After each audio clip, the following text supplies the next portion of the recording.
have been dreaming about being a published author since, I don't know, who knows how long, junior high school. And I've been writing off and on, fits and starts, for almost 40 years, where it was intentionally to be able to publish a book. Now, 40 years ago, there wasn't indie publishing. Amazon hadn't been invented yet. And so the dream was to, type up a manuscript and print it off and send it to the publisher, which I did. Now, at that time, I did a short story I sent off. I got a lovely handwritten rejection note where they said they actually did enjoy it, but it just wasn't right. And then I did a couple of different children's books I sent off, got no reply. And so, that's pretty depressing. But because I just haven't let go of this dream, and then indie publishing came along, and I thought to myself, oh, now I can do it. But I didn't. I wrote and wrote and wrote and wrote, and I had nothing to show for it. Mainly, it's all because of myself, not anyone gatekeeping or anything like that. It all comes back to me, my mindset, what I thought I could do, who I thought I was. Now, we're not quite there yet, but I feel so much more sure of myself now. And so I thought it would be really fun, fun being, hopefully that's the word I want to use, to do my road to publishing. And so this is the first video in a series of road to publishing. I'll be doing more writing videos, how I'm outlining and what I'm doing for the second book, and just kind of like my authorship plan. But I will be doing this series on the road to actually being a published author. I hope you join me. I'm Amy Kennedy, the Creative Crone. And I don't care how old you are. I don't care how old I am. We all deserve to have a fulfilling, magical, creative life. So I hope you join me today as I spill my guts to you. So back to not being published and writing for 40 years, and even after indie publishing became a thing, I have all the excuses. I literally do. I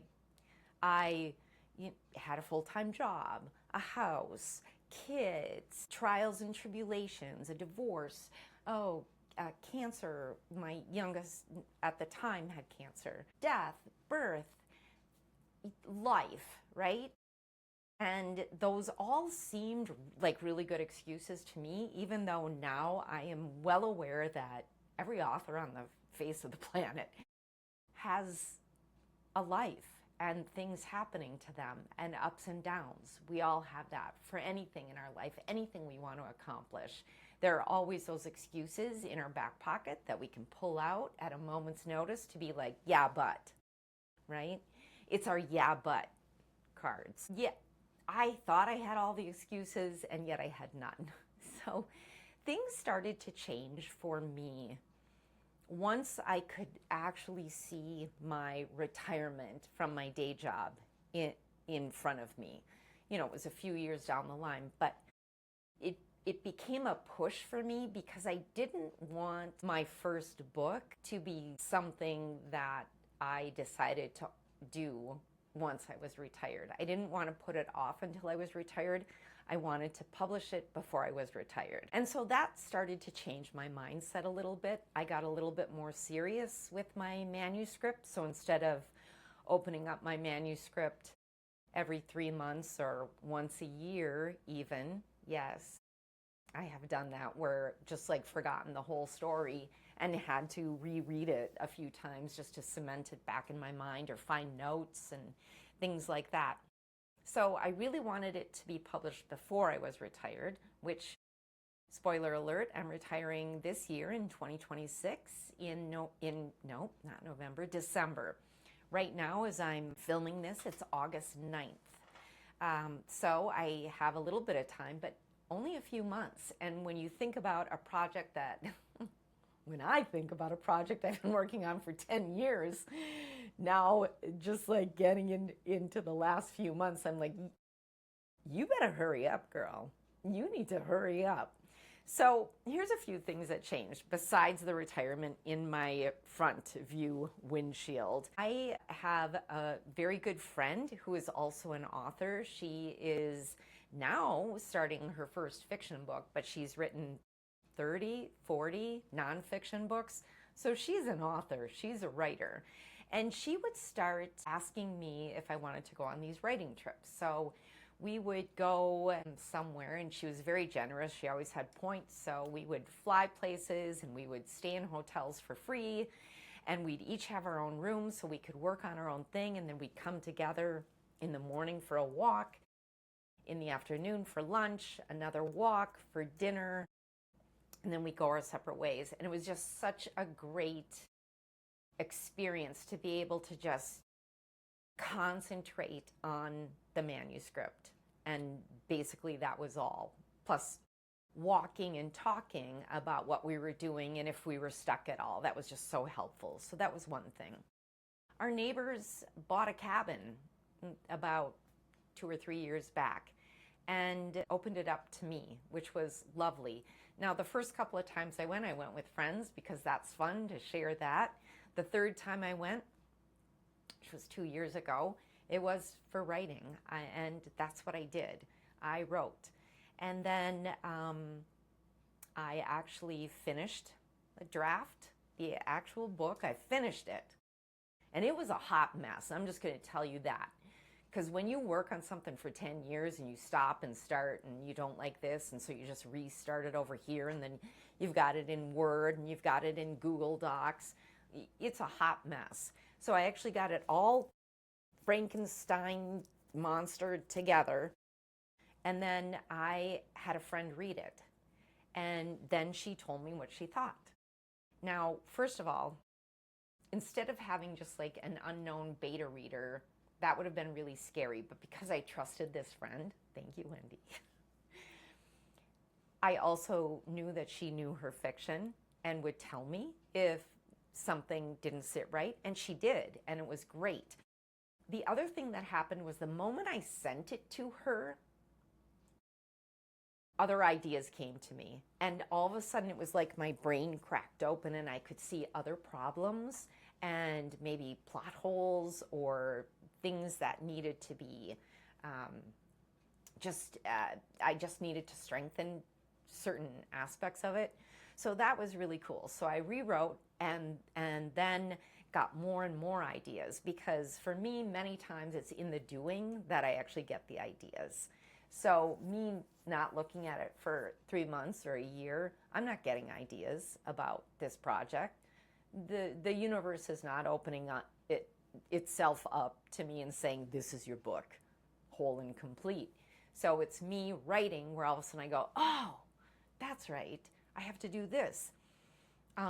The other thing that happened was I joined Sarah Cannon's Follow Through Fix in January, and had a little bit of a patchy, rough start with that until I realized it's up to me to make it work. It's up to me to show up to the lives. It's up to me to show up for our accountability group.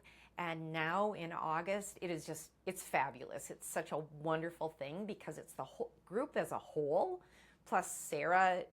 Every month it's a different topic.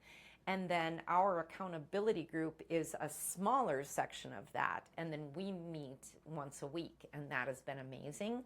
I also became an accountability partner, and she became my accountability partner with another friend. And that has been amazing. I actually ended up asking her to design a cover for this book, which was another very scary step because that made it real. All of these steps, sending it out to someone to read, joining an accountability group, asking someone to make a cover, made it realist for me that it actually was happening. I then actually asked my friend to reread it, and this is after months of rewriting, adding more to the plot, adding more to the characters. I asked her to reread it, and then I asked two other people to read it. One, my granddaughter, who's 20, and I think she will be very honest with me. And then another friend who is a huge reader and has said that she's wanted to do it. So I sent it out to all three of them. So I'm just waiting for feedback from them, which again, once I sent it out to them, more ideas came to me. It's amazing. I opened myself up to hearing critiques, meaning I asked them to let me know what wasn't working for them. Of course, I want to know what is working, but I want to know what's not working and if there's holes. I mean, when you read something, who knows how many times I've read this book? 200 times? I don't know, maybe not that many, whatever, 100 times. Your brain tends to either fill in gaps or it just skims over things. And so it's very important for other people to see your work and to talk to you honestly about it. Otherwise, because I want the best it can be for the level of writing that I am capable of right now. And I say that in all honesty. I think that the more I write, the better I'll get. I truly believe that because it's a muscle, right? And we have to practice. So those are the main reasons that I think I have been able to get to the point where I'm at, where I have a cover. I am, of course, reading through it one more time. I'm waiting for feedback. So I don't think there's going to be anything drastic that will happen to it. But there are certain things as I'm rereading it, I'm like, is that confusing? Like, do I know what's going on? And so I don't think it's confusing. Just different things like that. I think it's really important for us to try and look at our work with fresh eyes and not eyes that have seen it 100 times. I also just want to stress that for whatever reason, it is just so important for me right now to prove to myself that I can do this. That's the other thing. We all need proof of concept, right? We all need to know that that's something we set out to do, we actually can accomplish, and we can do it, and we can send it out into the world like our firstborn to kindergarten. And I just need that proof. So once I publish it, I do sort of have to let it go. I can't be precious with it. Well, I can't be precious with it right now either. Done is better than perfect, correct? I think that. I used to not think that. I used to think it had to be perfect, perfect, perfect. Maybe I still think that a little bit, but as perfect as I can get it. But at a certain point, a friend of my husband's once said to me, I know how you can finish your book. And I said, how? And he said, just write the end. And he was joking, but there's something to that, right? So at what point do you say, okay, you have to let it go? Because now I've already started the second book in the series. It's supposed to be a trilogy. And I only say supposed to be because who knows what'll happen. But I'm already farther in the second book in, a month than I was with the first book in probably a year. And I'm pretty happy with that. So, like I said, this is the first in a series of Road to Publishing. I'm going to be sharing about the cover, about the process of having someone create a cover.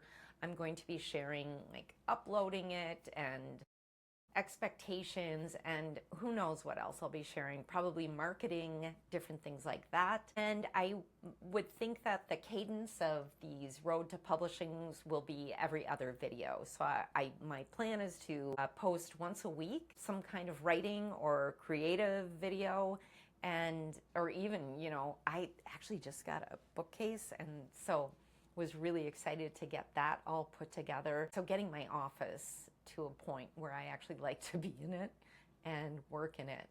So really happy you were here today. Thank you so much for joining me, and I will see you in the next one. Bye.